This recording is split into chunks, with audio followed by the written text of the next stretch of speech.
Presunção religiosa.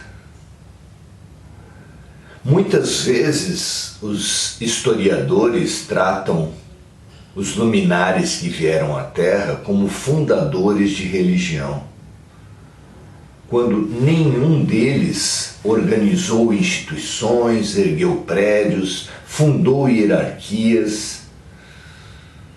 Ao contrário, o Buda, em nome do qual se ergueu palácios, retiros, mosteiros e hierarquias, foi um personagem que saiu dos isolamentos de poder, que abandonou os dourados do mundo, que deixou os castelos para se iluminar no mundo.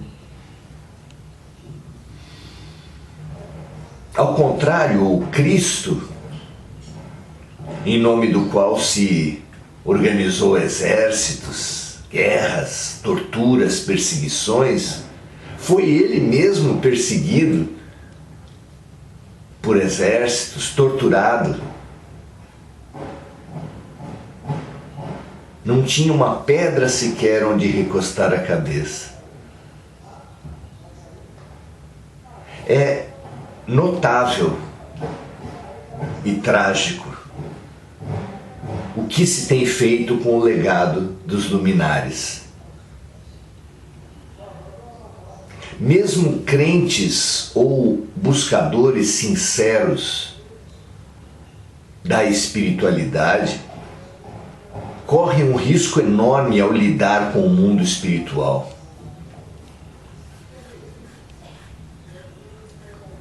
O egoísmo multiplica-se no ambiente religioso, mas mesmo a boa vontade pode ser distorcida. Pelo menos é o que nos sugere a leitura de Atos, capítulo 1, versículo 11, que essa passagem se dá no contexto da ascensão de Jesus aos céus, que se deu após as diversas aparições dele após a morte. Conta o evangelista que quando Jesus ascendeu, surgiram 2 homens vestidos de branco. E nessa passagem ele conta: os quais lhes disseram: homens galileus, por que estáis olhando para o céu? Esse Jesus que dentre vós foi recebido em cima no céu, há de vir assim como para o céu o vistes ir.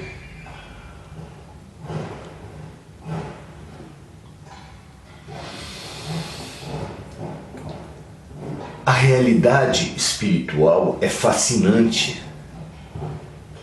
para qualquer alma. Quem tem contato com ela tende a se isolar mesmo. Não apenas em prédios, em hierarquias, em arrogâncias,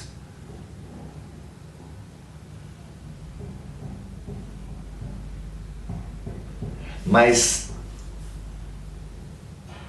a ela também é atribuída essa superioridade pelas próprias pessoas comuns.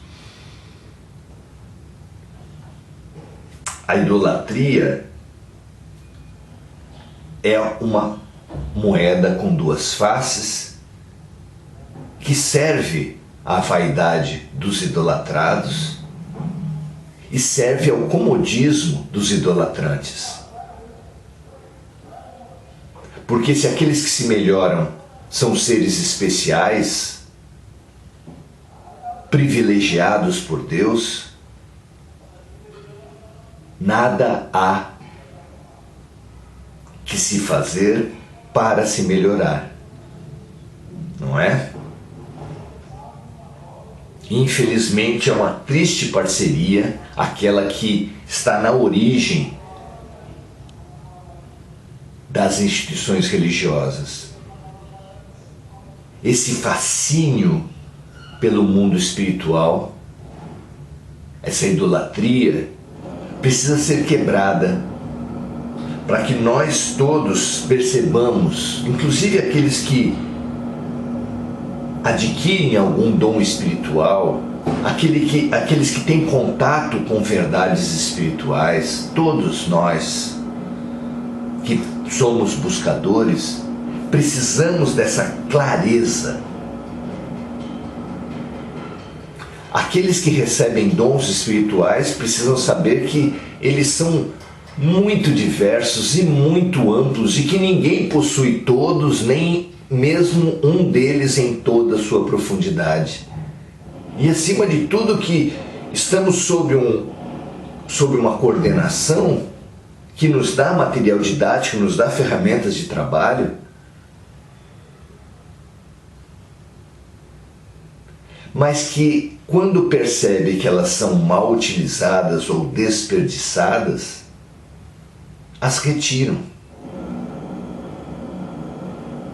Que, como um professor ou um chefe, essas ferramentas não são dadas para aprendizado e para servir. Que não nos fazemos melhores, ao contrário, nos fazemos serviçais com elas. Somos como trabalhadores que, diante de um lugar de trabalho muito sujo, o chefe lhes dá vassouras. Somos como agricultores cujo fazendeiro, diante de um matagal, lhes dá foice. Recebemos ferramentas de trabalho. E como disse Jesus, quem quiser ser o maior entre vós, seja aquele que mais servir. Porque Ele mesmo, inclusive na simbólica e poderosa mensagem final que deixou para os apóstolos e, portanto, para toda a humanidade, na última ceia, demonstrou pelos seus próprios atos que o maior será sempre aquele que mais servir.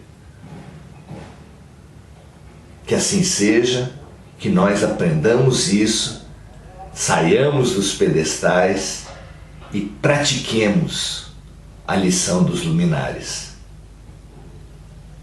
Até a próxima.